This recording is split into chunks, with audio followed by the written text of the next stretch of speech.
ইরানের প্রতিরোধ বলয়ের জন্যই কি আর মধ্যপ্রাচ্যে ঘুরে দাঁড়াতে পারবে না যুক্তরাষ্ট্রের সামরিক ঘাঁটিগুলো? কারণ পারস্য উপসাগরীয় অঞ্চলে থাকা মার্কিনীদের মূল সামরিক কাঠামোকেই গুঁড়িয়ে দিয়েছে তেহরান। এমনকি পুনরায় যুদ্ধ শুরু হলে ইরানের প্রতিরোধমূলক হামলার পরিধি মধ্যপ্রাচ্যের বাইরেও ছড়িয়ে পড়বে বলে হুঁশিয়ারি দিয়েছেন দেশটির সর্বোচ্চ ধর্মীয় নেতার জ্যেষ্ঠ উপদেষ্টা মোহসেন রেজাই। কিন্তু মার্কিনীদের বিরুদ্ধে কিভাবে এমন শক্তি প্রয়োগ করবে ইরান? যদিও যুক্তরাষ্ট্রের প্রেসিডেন্ট ডোনাল্ড ট্রাম্পের দাবি ইরানের কাছে আছে আর মাত্র 22% মিসাইলের মজুদ। তবে আসলে এই সংখ্যা কতটা? প্রশ্ন হলো, নিজেদের সাম্রাজ্যকে ঘিরে টানাপোড়েনে থাকা যুক্তরাষ্ট্র কি মধ্যপ্রাচ্যে আর উত্তাপ ছড়াতে পারবে?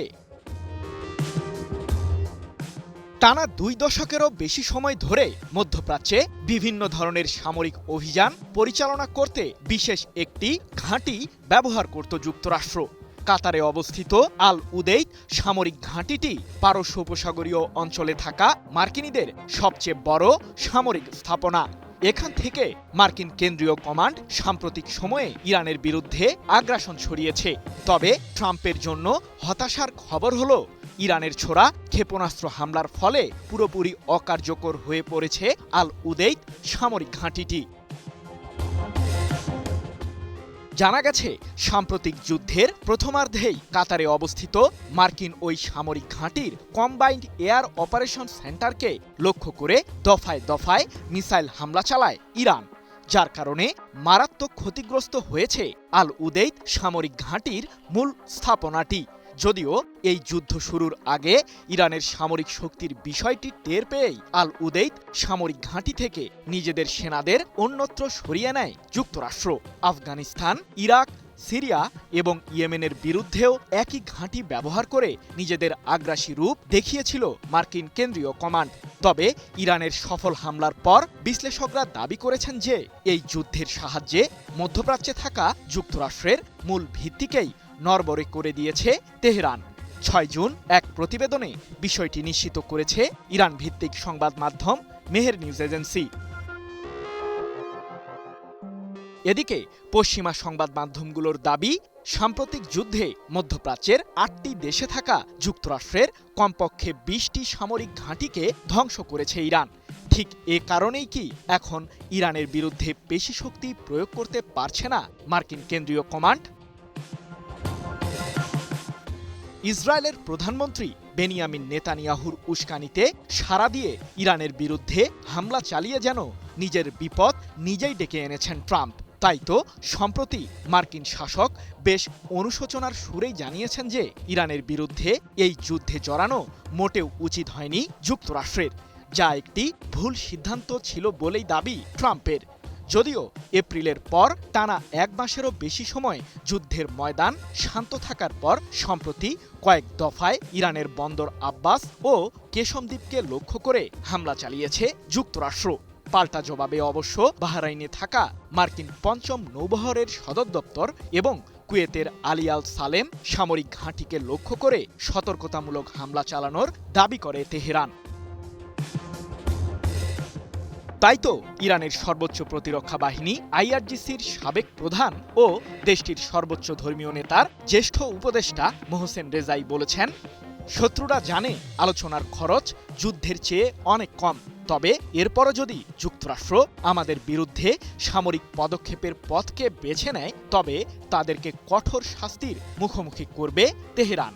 এমনকি পারস্য উপসাগরীয় অঞ্চলের বাইরেও সম্ভাব্য সেই যুদ্ধের উত্তাপ ছড়িয়ে পড়বে, যার মাঝে রয়েছে ভারত মহাসাগরে অবস্থিত মার্কিনীদের সামরিক স্থাপনা বাব আল মান্দাব প্রণালী বন্ধ করে দেওয়া সহ আরও নানান কৌশল, যা যুক্তরাষ্ট্রের জন্য খারাপ ফল বয়ে আনবে। কিন্তু ইরানের কি সেই সক্ষমতা এখন আর রয়েছে? মনস্তাত্ত্বিক উপায়ে ইরানকে ঘায়েল করার পথকেই যেন বেছে নিয়েছেন মার্কিন প্রেসিডেন্ট ট্রাম্প। ইরানের ক্ষেপণাস্ত্র ও ড্রোন তৈরির কারখানাগুলোকে ধ্বংস করেছে যুক্তরাষ্ট্র, এমনটি জানিয়ে ট্রাম্প দাবি করেছেন যে তাদের এখনও সামরিক সক্ষমতা রয়েছে। কিছু ক্ষেপণাস্ত্র ও ড্রোন আছে ইরানের কাছে, তবে শতাংশের হিসেবে সেটি প্রায় 22% হতে পারে। কি বুঝলেন ভাই? অনলি জেডাই চাই। যদিও সাম্প্রতিক যুদ্ধের পরপরই ট্রাম্পের নেতৃত্বাধীন প্রশাসনের শীর্ষ গোয়েন্দা সংস্থা CIA তাদের এক প্রতিবেদনে দাবি তুলে যে তুমুল ওই সামরিক উত্তাপের পরও ইরানের মোট ক্ষেপণাস্ত্রের প্রায় 70% এখনও টিকে আছে, যা দিয়ে কয়েক মাস যাবৎ যুদ্ধ চালিয়ে যেতে পারবে তেহরান। এমনকি পশ্চিমা সমরবিদদের অনুমান, ইরানের সামরিক বহরে এখনও মজুদ আছে প্রায় 1000 ক্ষেপণাস্ত্রের শক্তিশালী বহর, যা দিয়ে ইউরোপ অঞ্চলে থাকা মার্কিনীদের সামরিক স্থাপনাতে নির্ভুল হামলা চালাতে সক্ষম তেহরান। ইরানের নতুন করে মার্কিন হামলার জবাবে শক্তিশালী পাল্টা হামলা চালিয়েছে ইরানের সশস্ত্র বাহিনী। মার্কিন লক্ষ্যবস্তুর দিকে 7টি ব্যালিস্টিক ক্ষেপণাস্ত্র ছুড়ে পাল্টা জবাব দিয়েছে ইরানি যোদ্ধারা। ইরানের হামলায় ধ্বংসস্তূপে পরিণত হয়েছে মার্কিন লক্ষ্যবস্তু। ইরান যুক্তরাষ্ট্র যুদ্ধ কি আরও তীব্র আকার ধারণ করতে চলেছে? যুদ্ধবিরতি চলমান থাকলেও বেশ কিছুদিন ধরে ইরান ও যুক্তরাষ্ট্রের মাঝে হামলা এবং পাল্টা হামলার ঘটনা ঘটছে। সম্প্রতি ইরানের লক্ষ্যবস্তুতে নতুন করে আবারও হামলা চালায় মার্কিন বাহিনী। সামাজিক যোগাযোগ মাধ্যম এক্সে এক পোস্টে মার্কিন সেন্ট্রাল কমান্ড বা সেনকম জানায়, ইরানের উপকূলীয় রাডার স্থাপনায় হামলা পরিচালনা করে মার্কিন বাহিনী। কাতার ভিত্তিক সংবাদ মাধ্যম আল জাজিরা এক প্রতিবেদনে তুলে ধরে এ খবর। সেনকম আরও জানায়, তারা হুরমুজ প্রণালীর কাছের ইরানের গোরক ও কেশম দ্বীপের নজরদারি স্থাপনায় এই হামলা পরিচালনা করে। এর আগে হুরমুজ প্রণালীর দিক থেকে ছোড়া ইরানের 4টি ড্রোনও ভূপাতিত করার দাবি করে মার্কিন বাহিনী। মার্কিন বাহিনী জানায়, এই অঞ্চলে চলাচলকারী মার্কিন জাহাজকে লক্ষ্য করে ইরানি ড্রোনগুলো ছোড়া হয়েছিল। হরমুজ প্রণালীতে অবস্থিত কেশম দ্বীপটি ইরানের সবচাইতে বড় দ্বীপ। কৌশলগতভাবে এই দ্বীপটির গুরুত্ব ব্যাপক, কারণ এই একটি দ্বীপ থেকে ইরান আশেপাশে নজরদারি চালায় এবং হরমুজ প্রণালীর উপর নিয়ন্ত্রণ বজায় রাখে। একই সাথে এই দ্বীপটির নিচে ইরান লুকিয়ে রেখেছে তার বিশাল ক্ষেপণাস্ত্রের শহর। পাশাপাশি আক্রমণকারী বোট এবং ক্ষেপণাস্ত্র লঞ্চারগুলোও এর নিচে লুকিয়ে রাখে ইরান। ফলে এই একটি দ্বীপ থেকেই মার্কিন বাহিনীর বিরুদ্ধে শক্তিশালী পাল্টা অভিযান পরিচালনা করতে পারে ইরানি বাহিনী। আর এজন্যই বারবার এই একটি দ্বীপকেই লক্ষ্যবস্তু করছে মার্কিন বাহিনী। বিশ্লেষকদের মতে মার্কিন বাহিনীও এই আক্রমণের মাধ্যমে ইরানের প্রতিক্রিয়া পরখ করে দেখছে। তবে মার্কিন বাহিনীকে বিন্দুমাত্র সুযোগ দিচ্ছে না ইরানও। কয়েক গুণ বেশি শক্তি নিয়ে শত্রুর বিরুদ্ধে পাল্টা হামলা পরিচালনা করছে ইরানি বাহিনী। মার্কিন লক্ষ্যবস্তুতে ব্যালিস্টিক ক্ষেপণাস্ত্র ছুড়ে পাল্টা প্রতিক্রিয়া জানাচ্ছে দেশটির ক্ষেপাটে যোদ্ধারা। ফলে ইরানের সামনে দাঁড়াতেই পারছে না মার্কিন বাহিনী। ইরানের ইসলামিক বিপ্লবী গার্ড বাহিনী বা IRGC জানিয়েছে, মার্কিন হামলার জবাবে কুয়েত ও বাহরাইনে অবস্থিত মার্কিন ঘাঁটিকে লক্ষ্য করে পাল্টা হামলা চালানো হয়েছে। IRGCর পরিচালিত এই হামলায় ধ্বংসস্তূপে পরিণত হয় মার্কিন ঘাঁটিতে থাকা বিভিন্ন স্থাপনা। বিভিন্ন ইরানি গণমাধ্যমে উঠে আসে এসব তথ্য। যদিও মার্কিন বাহিনী ইরানের ছোড়া ক্ষেপণাস্ত্র প্রতিহতের দাবি করেছে, কিন্তু এর আগেও মার্কিন বাহিনীর দাবি ভুল প্রমাণিত হওয়ায় এবারের দাবি নিয়েও প্রশ্ন উঠছে। বিশ্লেষকদের মতে যুদ্ধ কিংবা আলোচনা কোনোভাবেই ইরানকে বাগে আনতে পারছে না মার্কিন বাহিনী। আর তাই ছোটখাটো আক্রমণ চালিয়ে ইরানের শক্তি পুনরায় পরখ করে দেখতে চাইছে মার্কিন যুক্তরাষ্ট্র। JBS holdings limited. তবে ইরান সে আকাঙ্ক্ষায় রীতিমতো পানি ঢেলে দিয়েছে। ইরানের হামলায় যুক্তরাষ্ট্র নিজেই এখন দিশেহারা। সব মিলিয়ে পরিস্থিতি কোন দিকে এগোয় সেটা এখন দেখার বিষয়। কাটা ঘায়ে নুন ছিটানোর পায়তারাই যেন চালাচ্ছেন মার্কিন প্রেসিডেন্ট ডোনাল্ড ট্রাম্প। তবে কি ইরানের সর্বোচ্চ ধর্মীয় নেতা আয়াতুল্লাহ মোস্তফা খামেনির সাথে এবার সাক্ষাৎ করতে চলেছেন ট্রাম্প? সাম্প্রতিক সময়ে ইরানের বিরুদ্ধে যুদ্ধে দেশটির সদ্য সাবেক সর্বোচ্চ ধর্মীয় নেতা আয়াতুল্লাহ আলী খামেনিকে হত্যা করে যুক্তরাষ্ট্র ও ইসরায়েল। যেই ঘায়ের ক্ষত এখনো শুকায়নি ইরানিদের, তাই তো ইহুদিবাদীদের বিরুদ্ধে শক্ত অবস্থান গড়ে তুলেছে তেহরান। সামরিক শক্তির দিক থেকেও সর্বোচ্চ প্রস্তুতি নিয়েছে ইরান। যে কোনো মুহূর্তে ইহুদিবাদীদের বিরুদ্ধে যুদ্ধে ঝাঁপিয়ে পড়ার শপথে অটল ইরানের সশস্ত্র বাহিনী। কিন্তু প্রশ্ন হলো, খামেনির সাথে কবে সাক্ষাৎ করার দিনক্ষণ ঠিক করেছেন ট্রাম্প? ইসরায়েলের উস্কানিতে সাড়া দিয়ে ইরানের বিরুদ্ধে সাম্প্রতিক সময়ে যুদ্ধে জড়িয়ে যে বোকামি করেছেন মার্কিন প্রেসিডেন্ট ডোনাল্ড ট্রাম্প, সেটা তিনি এখন হারে হারে টের পাচ্ছেন। এ প্রসঙ্গে এক সাক্ষাৎকারে সম্প্রতি তিনি বলেছেন, ইরাকের বিরুদ্ধে অভিযান চালিয়ে আমরা যা করেছিলাম সেটি ছিল এক প্রকার বোকামি, আর ইরানের বিরুদ্ধে যুদ্ধে জড়িয়েও একই ভুল করেছি আমরা। যদিও ইরানের সামরিক শক্তি অত্যন্ত প্রখর, তবে 9 মাস আগে ইরানের পারমাণবিক কেন্দ্রে যদি B-2 বোমারু বিমান দিয়ে হামলা না চালাতাম, তাহলে দেশটির কাছে এতদিনে পারমাণবিক অস্ত্র থাকত, যার মাধ্যমে পারস্য উপসাগরীয় অঞ্চলে ভিন্ন পরিস্থিতির উদ্ভব ঘটত। কিন্তু ট্রাম্পের মাঝে এমন অনুশোচনাবোধ থাকলেও সাম্প্রতিক ওই যুদ্ধের মাধ্যমে ইরানের শাসন ব্যবস্থাকে উৎখাত করারই ষড়যন্ত্র করেছিল ইহুদিবাদীরা, যার কারণেই 28 ফেব্রুয়ারি আয়াতুল্লাহ আলী খামেনিকে লক্ষ্য করে যৌথ বিমান হামলা চালায় যুক্তরাষ্ট্র ও ইসরায়েলের সামরিক বাহিনী। তবে খামেনিকে হত্যার মাধ্যমে যে ইরানের সরকার ব্যবস্থার পতন ঘটবে না, তা ইহুদিবাদীদের কড়ায় গণ্ডায় বুঝিয়ে দিয়েছে তেহরান। আয়াতুল্লাহ আলী খামেনি নিহত হওয়ার কয়েকদিনের মাথাতেই তার ছেলে মোস্তফা খামেনিকে নিজেদের পরবর্তী সর্বোচ্চ নেতা নির্বাচিত করেন ইরানিরা, যার মাধ্যমে ঘুরে দাঁড়ায় ইরানের সরকার ব্যবস্থা। আর যুদ্ধের ময়দানে ইহুদিবাদীদের নাস্তানাবুদ বানিয়ে নিজেদের সামরিক শক্তির উত্তাপ ঘটায় ইরান।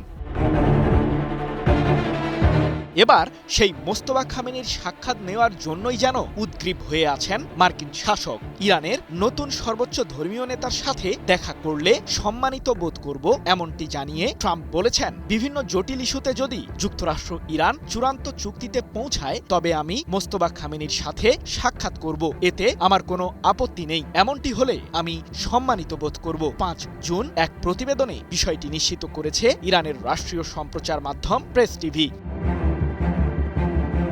কিন্তু ইহুদিবাদীদের আঘাতের ক্ষত সারিয়ে ট্রাম্পের সাথে কি বৈঠক করবেন মোস্তফা খামেনি? ইহুদিবাদীদের নির্মম হামলায় নিহত হওয়া আয়াতুল্লাহ আলী খামেনির হত্যার ঘটনায় প্রতিশোধের আগুন এখনো উত্তপ্ত রয়েছে ইরানিদের মাঝে। তাই তো মার্কিনীদের অযাচিত শর্তকেও মানতে অস্বীকৃতি জানিয়েছে তেহরান। আর লেবাননের বিরুদ্ধে চলমান ইসরায়েলের আগ্রাসনকে ঘিরেও সরব অবস্থানে ইরানের পররাষ্ট্রমন্ত্রী আব্বাস আরাকচি। চূড়ান্ত শান্তি চুক্তির শর্ত হিসেবে লেবাননে যুদ্ধ বন্ধের বিষয়টি উত্থাপন করেছেন ইরানের শীর্ষ এই কূটনীতিক। এ প্রসঙ্গে তিনি বলেছেন, মার্কিনীদের সাথে আলোচনার প্রথম দিন থেকেই আমরা স্পষ্ট করে আসছি যে আমাদের পাশাপাশি লেবাননের বিরুদ্ধে যুদ্ধ চাপিয়ে দিয়েছে ইহুদিবাদীরা, তাই সেখানেও যুদ্ধ বন্ধ করতে হবে, অন্যথায় কোনো শান্তি চুক্তি করবে না ইরান। আমি ভরসা রাখি হিরন স্মার্ট ওয়াটার পিউরিফায়ারে। এদিকে মোস্তফা খামেনির সাথে ট্রাম্প সাক্ষাতের কথা বললেও তলে তলে ঠিকই ইরানের বিরুদ্ধে ষড়যন্ত্র চালিয়ে যাচ্ছে যুক্তরাষ্ট্র। বিশেষ করে হরমুজ প্রণালীর দখল নেবার জন্য মরিয়া হয়ে আছে মার্কিন কেন্দ্রীয় কমান্ড। এই ঘটনায় সম্প্রতি যুক্তরাষ্ট্র ও ইসরায়েল সংশ্লিষ্ট একটি তেলবাহী জাহাজকে লক্ষ্য করে প্রতিরোধমূলক মিসাইল হামলাও চালিয়েছে ইরান।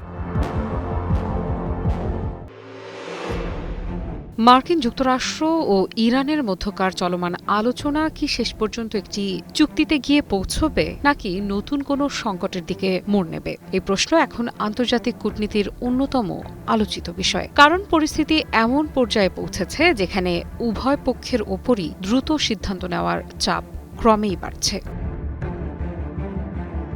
বিশ্লেষকদের মতে লেবাননকে ঘিরে বাড়তে থাকা উত্তেজনা এই আলোচনার জন্য নতুন চ্যালেঞ্জ তৈরি করেছে। কূটনৈতিক অগ্রগতি যতই হোক, মাঠের পরিস্থিতি যদি আরও জটিল হয়ে ওঠে, তাহলে পুরো আলোচনা প্রক্রিয়ায় ঝুঁকির মুখে পড়তে পারে। আর এই চাপের কেন্দ্রে রয়েছেন মার্কিন প্রেসিডেন্ট ডোনাল্ড ট্রাম্প। আন্তর্জাতিক বিশ্লেষকদের আশঙ্কা, জুন মাসের শেষ নাগাদ বিশ্ববাজারে পণ্যের দাম উল্লেখযোগ্যভাবে বেড়ে যেতে পারে। বিশেষ করে জ্বালানি ও পরিবহন খাতে নতুন অস্থিরতা তৈরি হলে তার প্রভাব সরাসরি পড়বে সাধারণ মানুষের জীবনে। ইতালির রোমের আমেরিকান ইউনিভার্সিটির অ্যাসিস্ট্যান্ট প্রফেসর আন্দ্রেয়া দেসি মনে করেন, বর্তমানে সব পক্ষই চাপের মধ্যে রয়েছে। তবে এই মুহূর্তে তুলনামূলকভাবে বেশি রাজনৈতিক চাপের মুখে আছেন প্রেসিডেন্ট ট্রাম্প। কারণ আন্তর্জাতিক উত্তেজনার অর্থনৈতিক প্রভাব শেষ পর্যন্ত মার্কিন অভ্যন্তরীণ রাজনীতিতেও বড় ইস্যু হয়ে উঠতে পারে। দেশির মতে যদি বিশ্ববাজারে মূল্য বৃদ্ধি তীব্র আকার ধারণ করে তাহলে তা ট্রাম্প প্রশাসনের জন্য রাজনৈতিকভাবে অস্বস্তিকর পরিস্থিতি তৈরি করবে। আর সেই কারণেই ওয়াশিংটন এখন এমন একটি সমাধান খুঁজছে যা একদিকে উত্তেজনা কমাবে, অন্যদিকে অর্থনৈতিক ধাক্কাও সীমিত রাখবে। চাপ যে শুধু বাইরের নয় সেটির প্রমাণ মিলছে মার্কিন রাজনীতির ভেতরেও। সম্প্রতি ট্রাম্পের নিজ দল রিপাবলিকান পার্টির কয়েকজন সদস্য যুদ্ধ সংক্রান্ত একটি গুরুত্বপূর্ণ প্রস্তাবের বিপক্ষে অবস্থান নিয়েছেন। ঘটনাটি অনেক পর্যবেক্ষকের কাছে ইঙ্গিত দিচ্ছে যে নতুন কোনো সামরিক সংঘাত নিয়ে যুক্তরাষ্ট্রের ভেতরেও মতভেদ রয়েছে। অন্যদিকে তেহরান এই পরিস্থিতিকে ভিন্নভাবে দেখছে। অনেকের ধারণা ইরান মনে করছে ওয়াশিংটনের ওপর তৈরি হওয়া রাজনৈতিক ও অর্থনৈতিক চাপ তাদের কূটনৈতিক অবস্থানকে আরও শক্তিশালী করেছে। তবে আন্দ্রেয়া দেসি এই হিসাবকে ঝুঁকিপূর্ণ বলে মনে করেন। JBS Holdings Limited.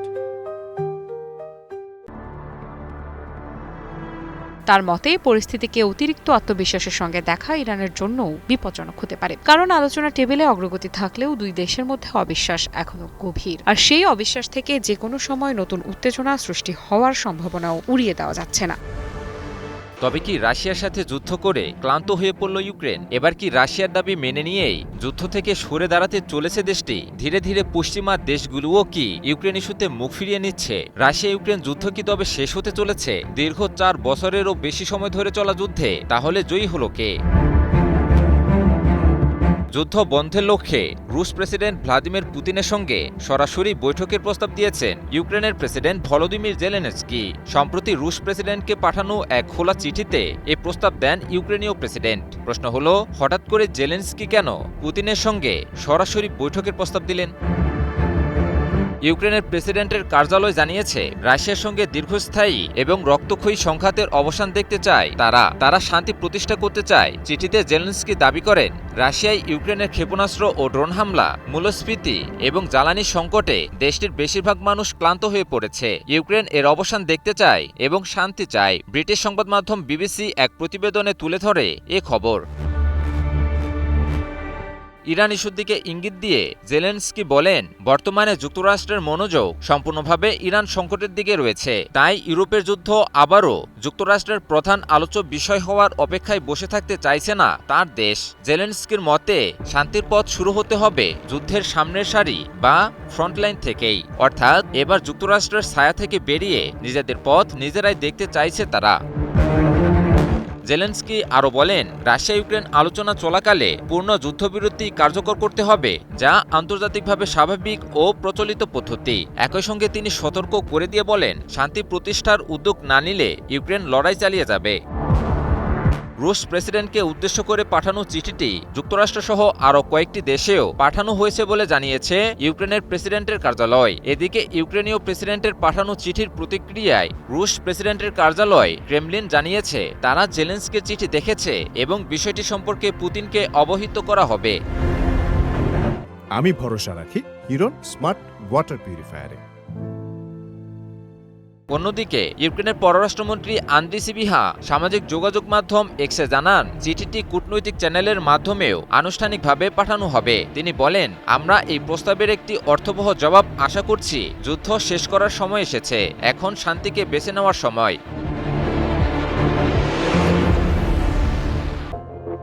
সম্প্রতি ইরান ও যুক্তরাষ্ট্রের মাঝে সংঘটিত হামলা এবং পাল্টা হামলা নতুন করে সংঘাতের পরিস্থিতি তৈরি করেছে। সাম্প্রতিক সংঘাতে মার্কিন বাহিনী ইরানের একটি বিশেষ স্থানে কয়েক দফায় হামলা চালিয়েছে, আর সেটি হলো ইরানের কেশম দ্বীপ। প্রশ্ন হলো, মার্কিন বাহিনী কেন বারবার ইরানের কেশম দ্বীপকেই লক্ষ্যবস্তু করছে? একসময় একটি শান্তিপূর্ণ মুক্ত বাণিজ্য অঞ্চল, পর্যটন স্বর্গ হিসেবে পরিচিত এবং ইউনেস্কো স্বীকৃত জিও পার্কের জন্য বিখ্যাত ছিল ইরানের কেশম দ্বীপ। কিন্তু এই দ্বীপটি এখন একটি সম্মুখ সারির সামরিক দুর্গে পরিণত হয়েছে। কিন্তু প্রশ্ন হলো, কেন?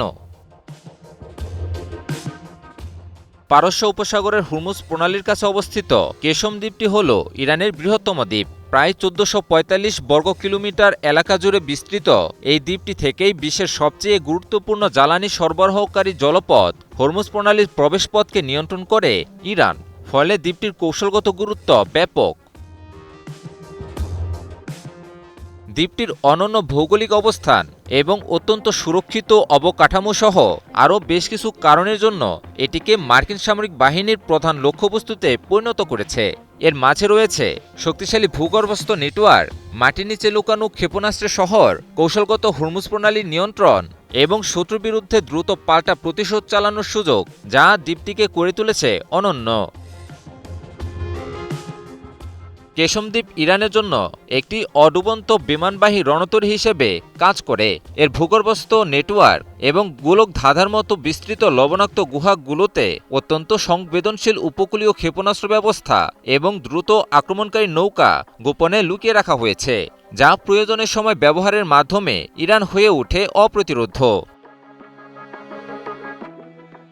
দ্বীপটির ভূগর্ভে ইরান উপকূলীয় প্রতিরক্ষা ও নৌযুদ্ধকেন্দ্রিক ক্ষেপণাস্ত্র ঘাঁটিও স্থাপন করেছে। এসব স্থাপনার মূল উদ্দেশ্য হল হরমুজ প্রণালী দিয়ে চলাচলকারী জাহাজ চলাচল নিয়ন্ত্রণ করা বা প্রয়োজন হলে তা বন্ধ করে দেওয়া, এমনকি যে কোনো ধরনের হুমকি সৃষ্টি হলে তাও দ্রুত মোকাবিলা করা।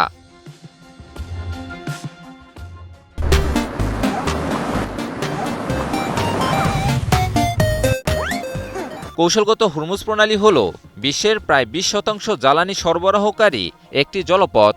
ইরান যুদ্ধের পর থেকেই এই প্রণালীটির নিয়ন্ত্রণ ধরে রেখেছে। শুধুমাত্র এই একটি প্রণালীতে নিয়ন্ত্রণ দেশটিকে এনে দিয়েছে বিরাট কৌশলগত সাফল্য। আর এই কেশম দ্বীপ থেকেই ইরান পুরো হরমুজ প্রণালী নিয়ন্ত্রণ সহ সমগ্র অঞ্চল জুড়ে ব্যাপক নজরদারি জারি রাখে। ফলে এই দ্বীপটি ইরানের জন্য একটি শক্তিশালী সুরক্ষা কবচ ও অর্থনৈতিক লাইফলাইন হয়ে উঠেছে। আর এই কৌশলগত গুরুত্বই দ্বীপটিকে যুক্তরাষ্ট্রের প্রধান টার্গেটে পরিণত করেছে। চূড়ান্ত বিপদের মুহূর্তে মানুষ কি করে? নিজের জীবন বাঁচানোর চেষ্টা করে, নাকি সবচেয়ে প্রিয় মানুষটিকে আঁকড়ে ধরে রাখে? ভারতের রাজধানী দিল্লির এক ভয়াবহ অগ্নিকাণ্ডের পর সামনে আসা একটি দৃশ্য এখন হাজারো মানুষকে আবেগ আপ্লুত করে তুলেছে। সম্প্রতি দিল্লির ফ্লারিশ স্টে বিএনবি হোটেলে ভয়াবহ আগুনে অন্তত 21 জন নিহত হয়েছেন। নিহতদের মধ্যে রয়েছেন 12 জন বিদেশি নাগরিকও। তবে এই দুর্ঘটনার সবচেয়ে হৃদয় বিদারক গল্পটি উঠে এসেছে উদ্ধার অভিযানে অংশ নেওয়া স্বেচ্ছাসেবকদের বর্ণনায়। উদ্ধারকারী মোহাম্মদ শোয়েব জানান, আগুন নিয়ন্ত্রণে আসার পর তারা ভবনের বিভিন্ন কক্ষ তল্লাশি করছিলেন। এক পর্যায়ে তারা একটি শৌচাগারের দরজা ভেঙে ভেতরে প্রবেশ করেন, আর সেখানে যে দৃশ্য দেখেন তা তিনি কোনোদিন ভুলতে পারবেন না।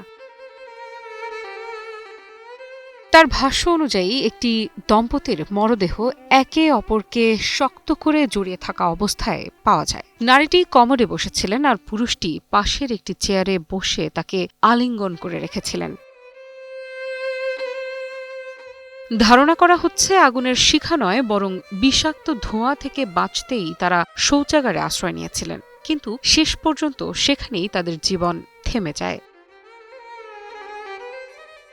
শোয়েব বলেন, তারা আগুনে পুড়ে মারা যাননি, ধোঁয়ায় দম বন্ধ হয়ে তাদের মৃত্যু হয়েছে। তবে এই দম্পতি একমাত্র করুণ গল্প নয়।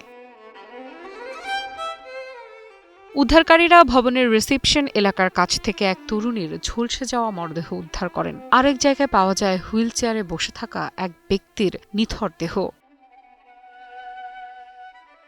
প্রত্যক্ষদর্শীদের মতে আগুন ছড়িয়ে পড়ার পর হোটেলের ভেতরে ভয়াবহ আতঙ্ক সৃষ্টি হয়। ভবনটিতে কোনো জরুরি বহির্গমন পথ ছিল না, মূল সিঁড়িটিও ছিল মাঝখানে। ফলে আগুন এবং ধোঁয়া দ্রুত পুরো ভবনে ছড়িয়ে পড়ে। অনেক অতিথি তখন জীবন বাঁচাতে এক বিপজ্জনক সিদ্ধান্ত নিতে বাধ্য হন। কেউ কেউ ছাদ থেকে নিচে লাফিয়ে পড়েন। স্থানীয় বাসিন্দা রিয়াজউদ্দিন মনসুরি এবং তার ছেলে আরমান মানুষের জীবন বাঁচাতে ভবনের নিচে দ্রুত 20 থেকে 22টি তোশক বিছিয়ে দেন, যাতে ওপর থেকে লাফিয়ে পড়া মানুষগুলো অন্তত কিছুটা নিরাপদে অবতরণ করতে পারেন।